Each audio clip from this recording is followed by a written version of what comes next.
Hey guys, welcome back to our study blog. Enadhu Manithuligal. நம்ம சேனலை வந்து இப்போ தான் நீங்கள் ஃபஸ்ட்டு பார்க்குறீங்க அப்படின்னா நீங்கள் வந்து ஒரு யூபிஎஸ்சி இல்லை டிஎன்பிஎஸ்சி குரூப் ஒன் படிக்கிற ஸ்டூடெண்ட்டாக இருந்தீங்கன்னா உங்களுக்கு வந்து பேசிக்ஸ் எப்படி படிக்கணும் எங்கே ஆரம்பிக்கணும்னே தெரில அப்படின்னு நிறைய டவுட்ஸ் இருந்ததுன்னா நீங்கள் நம்ம சேனலை சப்ஸ்கிரைப் பண்ணிக்கோங்க. நம்ம சேனலில் ப்ரீவியஸாக நிறைய வீடியோஸ் கொடுத்துருக்கேன். தென் இனிமேலும் நிறைய வீடியோஸ் உங்களுக்கு வரும். ஒரு சின்ன லாங் கேப்க்கு அப்புறம் நான் உங்களெல்லாம் மீட் பண்ணுறேன்னு நினைக்கிறேன். என்ன ரீசன்னா நான் போலீஸில் ஒர்க் பண்ணுறேன், எல்லாத்துக்குமே தெரியும். எனக்கு கிடைக்கிற நேரங்களில் நான் படிக்கிறத வந்து வீடியோ எடுத்து உங்களுக்கு வந்து ஸ்டடி விலாக நான் அப்லோட் பண்ணுறேன். தென் நிறைய பேருக்கு வந்து இது யூஸ்ஃபுல்லாக இருக்குமா இல்லையாங்கிற டவுட் எனக்கு இருந்துகிட்டே இருந்துச்சு. தென் இந்த லாங் கேப்பில் வந்து நிறைய பேர் எனக்கு கமெண்ட் பண்ணியிருந்தீங்க, ஏன் வீடியோ பண்ணுங்க அப்படின்னு. ஸோ அந்த ஹோப் வந்திருக்கு, ஒரு மோட்டிவேஷன் இருக்குது. கண்டிப்பாக கண்டினியூவாக உங்களுக்கு வீடியோ கொடுக்கணுன்னு தான் எனக்கு ஆசை. பட் என்னுடைய ஒர்க் ஷெடியூல்லையும் அப்போ என்னோடய ப்ரிப்பரேஷன் ஷெடியூல்லையும் வந்து கொஞ்சம் டைட் பண்ணிக்கிட்டதுனால வீடியோஸ் கொடுக்க முடியல. ஏன்னா எக்ஸாம் வந்து இப்போ தான் 28 மே தான் முடிஞ்சிருக்கு. தென் எக்ஸாம் முடித்து நான் எப்படி எக்ஸாம் பண்ணேன், அந்த ஆன்சர்ஸ் எங்கெங்கெல்லாம் சோர்ஸஸ் எடுத்திருக்காங்க, இதெல்லாம் வந்து அனலைஸ் பண்ணுறதுக்கு எனக்கு ஒரு 10 to 15 days ஆயிடுச்சு. இன்னொரு கேள்வி நிறைய பேர்கிட்ட வந்து எனக்கு வந்தது, ஏன்னா நான் பாஸ் பண்ணுறேன்னா இல்லையாங்கிறதுல என்னை விட என்னுடைய சப்ஸ்கிரைபர்ஸ் அண்ட் வியூவர்ஸ் வந்து ரொம்ப ஆர்வமாக இருக்கீங்க. அதையும் நான் ரிவீல் பண்ணிடுறேன். பட் இந்த டைம் நான் கிளியர் பண்ணலை. ரிசல்ட்டு ஆல்ரெடி வந்துருச்சு, உங்களுக்கு தெரியும். எங்கே தப்பு பண்ணியிருக்கேன் அப்படிங்கிறத வந்து நான் அனலைஸ் பண்ணிகிட்ருக்கேன். எல்லா கொஷின்ஸ்க்கும் ஆன்சர் எடுத்துகிட்டு இருக்கேன். ஏன்னா நிறைய கொஷின்ஸ் வந்து சரின்னு நினச்சி நம்ம பண்ணுற ஆன்சர்ஸ் எல்லாமே ஆன்சர் கீ வந்ததுக்கப்புறம் தான் தெரியும் தப்புன்னு. ஸோ பார்ப்போம். ஸோ இனிமேல் நிறைய வீடியோஸ் பார்ப்பீங்க நம்ம சேனலில். நம்ம சேனலை சப்ஸ்கிரைப் பண்ணலன்னா சப்ஸ்கிரைப் பண்ணுறீங்க. உங்கள் ஃப்ரெண்ட்ஸும் யாராவது யூபிஎஸ்சி இல்லை டிஎன்பிஎஸ்சி குரூப் ஒன் படிக்கிறாங்க, அவங்களுக்கு நீங்கள் எதாவது சஜஸ்ட் பண்ணணும், அவங்களுக்கு ஏதாவது ஒரு நல்ல காரியம் பண்ணணும்னு நினச்சிங்கன்னா நம்ம வீடியோடைய லிங்கை வந்து அவங்களுக்கு ஷேர் பண்ணுங்கள். இப்போ வந்து இந்தியா வந்து அமெரிக்காட்டிலேருந்து ஒரு 31 ஆளில்லா விமானம் வாங்க போகிறாங்க. அது எதுக்குன்னா நம்ம கடற்படை பாதுகாப்புக்காகவும் இந்தியன் ஆர்மி அண்டு நேவி இவங்களுடைய பாதுகாப்புக்காகவும், அதாவது நம்ம நாட்டுடைய டிஃபென்ஸ் சர்வீஸ்க்காக தான் இந்த 31 ஆளில்லா விமானம் வந்து வாங்குறாங்க.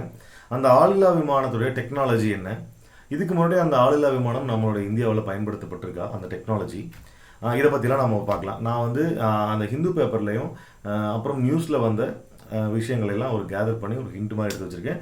ஸோ அது உங்களுக்கு காட்டுற ரொம்ப யூஸ்ஃபுல்லாக இருக்கும். எஸ், இந்தியா வந்து யூஎஸ் கூட 31 MQ-9B ரக விமானங்களை வந்து வாங்குறதுக்கு அக்ரிமெண்ட் போட்டிருக்காங்க. இது வந்து ஜெனரல் அட்டாமிக்ஸ் அப்படிங்கிற ஒரு ஆர்கனைசேஷன், அதாவது ஒரு கம்பெனி அப்படின்னு சொல்லலாம். இது கவர்மெண்ட்டுக்கு இந்த மாதிரி டிஃபென்ஸ் மெட்டீரியல் எல்லாம் ப்ரொடியூஸ் பண்ணி கொடுக்குற company, type with US government. இது வந்து கலிஃபோர்னியாவில் இருக்குது. MQ-9Bங்கிறது இந்த விமானத்துடைய அந்த டைப் ஆஃப் ட்ரோனு. இது வந்து என்ன வகையான விமானம்னா ஹை ஆல்டிடியூட் லாங் என்டியூரன்ஸ், HALEன்னு சொல்லுவோம். ஹை ஆல்டிடியூடும் உயர பறக்கக்கூடிய லாங் என்டியூரன்ஸ், நீண்ட நேரம் பறக்கக்கூடிய விமானம் அப்படின்னு சொல்கிறாங்க. அன்மேன்டு ஏரியல் வெஹிக்கல் UAV, ஆளில்லா விமானம் அப்படிங்கிறது தான் அன்மேன்டு ஏரியல் வெஹிக்கல் அப்படின்னு நம்ம சொல்லுவோம். டோட்டலாக 31 அன்மேன்டு ஏரியல் வெஹிக்கல், அதாவது இந்த MQ-9B ரக விமானங்களை வந்து வாங்குறதா இருக்கும். அதில் 15 வந்து சி கார்டியன்ஸ், பேலன்ஸ் இருக்கிற 16ல் 8 for army and 8 for air force. இது வந்து ஸ்கை கார்டியன். 15 விமானங்கள் வந்து நேவி கடற்படைக்காகவும், மீதி இருக்கிற 16 விமானங்களில் 8 வந்து தரைப்படைக்காகவும் 8 வந்து விமானப்படைக்காகவும் வந்து கொடுக்க போகிறாங்க. ஸோ இதில் நிறையா ஃபீச்சர்ஸ் இருக்குது, நம்ம பின்னாடி பார்க்கலாம். இதனுடைய பர்பஸ் என்னென்னா intelligence surveillance and reconnaissance, ISR அப்படின்னு சொல்லுவோம். அதை வந்து இம்ப்ரூவ் பண்ணுறதுக்கு இந்த விமானங்களை வந்து நம்ம வாங்கியிருக்கோம் டிஃபென்ஸில். இந்த விமானங்கள் வந்து, அதாவது ஜெனரல் அட்டாமிக்ஸ் வந்து இந்த விமானங்களை கொடுக்கறது மட்டும் இல்லாமல் comprehensive global maintenance repair and overhaul இது கொடுக்குறாங்க, MRO அப்படின்னு ஷார்ட்டாக சொல்லுவோம். இதனால் என்ன பண்ணலான்னா நம்ம இந்த ஃபெசிலிட்டி வந்து very useful for boost of indigenous defence capability in India அப்படின்னு சொல்கிறாங்க.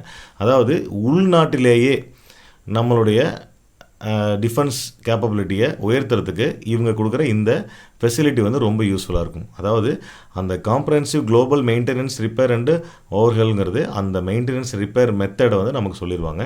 ஸோ நாம் வந்து அந்த ஃபெசிலிட்டியை பயன்படுத்தி நாம் இந்தியாவுக்குள்ளேயே வந்து நம்மளுடைய கேப்பபிலிட்டியை இன்க்ரீஸ் பண்ண முடியும், டிஃபென்ஸ் கேப்பபிலிட்டியை அப்படின்னு சொல்கிறாங்க. அடுத்தது ப்ரொக்யூர்மெண்ட் டீட்டெயில் பார்க்கலாம். ப்ராசஸ் பை DAC அப்படின்னு சொல்லுவோம், டிஃபென்ஸ் அக்யூசிஷன் கவுன்சில். அவங்க தான் இதை வந்து ப்ரொக்யூர் பண்ணுறதுக்கு, அதாவது கொள்முதல் பண்ணுறதுக்கு ப்ராசஸ் பண்ணுறாங்க. இதனுடைய சேர்பர்சன் யார் அப்படின்னா டிஃபென்ஸ் மினிஸ்டர் தான். இது வந்து இவங்க அக்செப்ட் பண்ணணும். அக்செப்டன்ஸ் ஆஃப் நெசசிட்டி அப்படிங்கிற ஒரு கான்செப்டில் தான் இதை வந்து நம்ம பர்ச்சேஸ் பண்ணுறாங்க.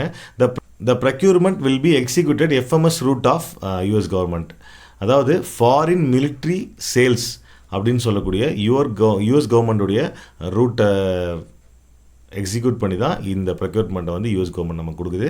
யூஎஸ் கவர்மெண்ட் வந்து இதுக்கு எவ்வளோ எஸ்டிமேட் பண்ணியிருக்கு அப்படின்னா $372 மில்லியன் வந்து எஸ்டிமேட் பண்ணியிருக்கு. பட் நம்ம இந்த டீல் வந்து ஃபைனலைஸ் ஆனதுக்கப்புறம் மேபி இது வந்து நெகோஷியபிள் அப்படின்னு சொல்கிறாங்க. இந்த டீல் மூலமாக இந்தியாவுடைய உள்நாட்டு திறமையை, அதாவது டிஃபென்ஸில் இருக்கிற திறமையை 8 to 9% இப்போ இருக்குது, அதை வந்து 15 to 20% நம்ம உயர்த்த முடியும் அப்படின்னு சொல்கிறாங்க. இந்த deal has to be approved by the cabinet committee. Finally இந்த டீல் வந்து நம்ம கேபினெட் கமிட்டி மூலிமா அப்ரூவ் பண்ணணும். அப்போ தான் நம்ம வந்து அதை பர்ச்சேஸ் பண்ண முடியும். இப்போ வந்து 2 டைப் ஆஃப் UAV பார்த்தோம், அதாவது அன்மேனட் ஏரியல் வெஹிக்கிளை. அதில் வந்து சி கார்டியன் பார்த்தோம், ஸ்கை கார்டியன் பார்த்தோம். சி கார்டியன் அப்படிங்கிறது எப்படின்னா 360 டிகிரியில் 360 டிகிரி சர்ஃபேஸில் வந்து அந்த மேரிடைம் ரேடார் வந்து ஒர்க் பண்ணும். ஆட்டோமேட்டிக் ஐடென்டிஃபிகேஷன் சிஸ்டம் அதில் இருக்குது. So sonobuoy monitor and dispenser. சோனோபைங்கிறது நம்ம கடலுக்குள்ளே நம்ம விமானங்கள் இருந்தோ கப்பலில் இருந்தோ அந்த ட்ராக்கர் அதை வந்து போட்டுருவாங்க.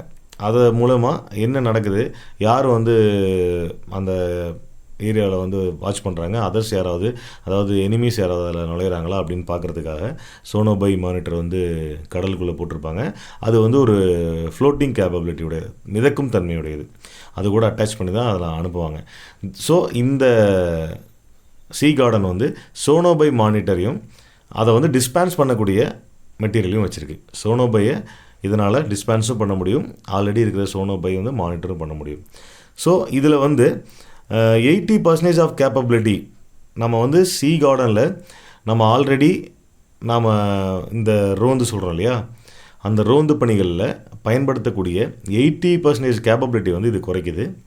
தென் 20% தான் செலவாகுது. இப்போ ஆகிட்டுருக்க செலவை விட இப்போ ஆகிட்டுருக்க செலவில் வந்து இப்போ ஆகிட்டுருக்க செலவில் வந்து 20% தான் செலவாகும் நம்ம வந்து அந்த ரோந்து பணிக்காக இந்த சி கார்டியனை பயன்படுத்தும் போது. ஸ்கை கார்டனுங்கிறது 40 ஹவர்ஸ் வரைக்கும் பறக்கக்கூடியது. ஹாரிசானில் சேட்டலைட் மூலிமா இயங்கக்கூடியது. ஸோ 40 ஹவர்ஸ் வரைக்கும் அதனால் பறக்க முடியும். ரவுண்ட் த கிளாக் சர்வேலன்ஸ் கொடுக்கும் அப்படின்னு சொல்கிறாங்க. நம்ம பார்டர்ஸ் எல்லாம், அதாவது பார்டர்ஸை தாண்டியும், பியாண்ட் த பார்டர்ஸ் அப்படின்னு சொல்கிறாங்க, பார்டரை தாண்டியும் சில சர்வேலன்ஸ் அதுக்கு நமக்கு கிடைக்கும், நம்ம கண்காணிக்க முடியும் அப்படின்னு சொல்கிறாங்க. தென் அடுத்து MQ-9B sets multi domain with P-8I AH-64 Apache attack helicopter and MH-60R multi role helicopter. இது கூடலாம் சேர்ந்து ஒரு மல்டி டொமைனை வந்து அந்த MQ-9B கொடுக்கும் அப்படின்னு சொல்கிறாங்க. தென் இந்தியாவில் வந்து இந்த ரக விமானங்கள் ஆல்ரெடி சர்வீஸில் இருக்கா அப்படின்னு பார்த்தோன்னா, இந்தியன் நேவி ஹேஸ் லீஸ்க்கு எடுத்திருக்கு. அதாவது 2 MQ-9A விமானங்களை வந்து இந்த ஜெனரல் அட்டாமிக்ஸ்லேருந்து 21 நவம்பர் 2020 நவம்பர் 2022 வரைக்கும் இந்த விமானத்தை வந்து லீஸ்க்கு எடுத்து நாம் வந்து சர்வேலன்ஸ் பண்ணியிருக்கோம். அதில் வந்து 10,000 ஃப்ளைட் ஹவர்ஸ் வந்து இது பறந்துருக்கு. Indian navy to covers over 14 million square miles. Indian நேவியில் ஒரு 14 மில்லியன் ஸ்கொயர் மைல்ஸ் வந்து இந்த விமானத்தை வச்சு நம்ம சர்வேலன்ஸ் பண்ணியிருக்கோம் அப்படின்னு சொல்கிறாங்க. அதாவது இந்துஸ்தான் ஏரோநாட்டிக் லிமிடெட் என்ன கொடுக்குதுன்னா, டர்போ ப்ராப்பைலர் என்ஜின்ஸை வந்து இந்த MQ-9B ரக விமானங்களுக்கு கொடுக்குது. ஸோ இது வந்து சப்போர்ட் தான்.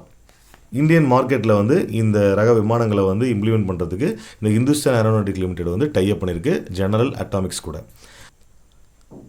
இந்த MQ ரக விமானங்களுடைய ப்ரீ ஹிஸ்ட்ரி பற்றி பார்த்தோன்னா, RQ-1 MQ-1 பிரெடேட்டர் ரக விமானங்கள்லேருந்து பரிணாம வளர்ச்சியில் தான் இந்த MQ-9 வந்து இப்போ கொண்டு வந்திருக்காங்க.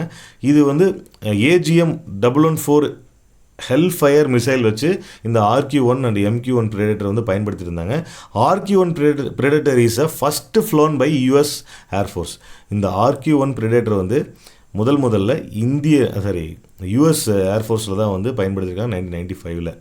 அது வந்து 2018 ரிட்டையர்ட் ஆகிருக்கு. அதை வந்து ரீப்ளேஸ் பண்ணுறதுக்கு தான் இந்த MQ-9 ரீப்பர் அப்படிங்கிற ரக விமானங்களை கொண்டு வந்தாங்க. ஹே காய்ஸ், இந்தியாவுக்கும் அமெரிக்காவுக்கும் நடந்த இந்த MQ-9B ரக விமானங்களுடைய டீலில் இந்த MQ-9B விமானம்னா என்ன, அதனுடைய பரிணாமங்கள்ல என்ன, அதை நம்ம இந்தியாவில் யூஸ் பண்ணியிருக்கோமா இல்லையா, அது எங்கேருந்து நம்ம பர்ச்சேஸ் பண்ணுறோம், அதுக்கு யார் அப்ரூவல் கொடுக்கணும், இதை பர்ச்சேஸ் பண்ணுறதுனால நமக்கு என்ன பலன் இருக்குது, நம்ம உள்நாட்டு பாதுகாப்புக்கு என்ன பலன் இருக்குது, தென் இது எவ்வளோ எஸ்டிமேட் வந்து கோர் பண்ணுறாங்க யூஎஸ் கவர்மெண்ட், இது எங்கேருந்து பர்ச்சேஸ் பண்ணோம், ஜெனரல் அட்டாமிக்ஸ் அப்படின்னு பார்த்தோம். ஸோ இது இந்தியாவில் எந்த கம்பெனியோடைய டைப் வச்சிருக்கு, HAL இந்துஸ்தான் ஏரோநாட்டிக்கல் லிமிடெடோடைய டைப் வச்சிருக்கு. ஸோ இந்த மாதிரி டீட்டெயிலாம் ஒரு கதை மாதிரி ஞாபகம் வச்சிட்டிங்கன்னா நாம் வந்து ஃபர்தராக இதில் என்ன கொஸ்டின் கேட்டாலும் நாம் வந்து அதை ஒரு எஸ்ஏவாக கோட் பண்ணி எழுத முடியும். ஸோ இதெல்லாம் நம்ம டெய்லி நியூஸில் பார்க்குற விஷயங்கள். இதெல்லாம் நான் இந்த மாதிரி ஹிண்ட்டாக ஒரு பேப்பர் எடுத்து வச்சுட்டு எல்லாத்தையும் ஃபைல் பண்ணி வச்சுப்பேன். தென் மந்த்லி கம்பைலேஷன் ஏதாவது கிடைக்கும் இல்லையா, அது கூட நான் அதை கம்பேர் பண்ணி பார்த்துப்பேன், நான் எதாவது மிஸ் பண்ணியிருக்கேன் இல்லையான்னு. நீங்களும் அதே மாதிரி ட்ரை பண்ணலாம். ஓகே guys, தேங்க்யூ ஃபார் வாட்சிங் திஸ் வீடியோ. சேனல் மறக்காமல் சப்ஸ்கிரைப் பண்ணிடுங்க. I will meet in the next video. Thank you, bye.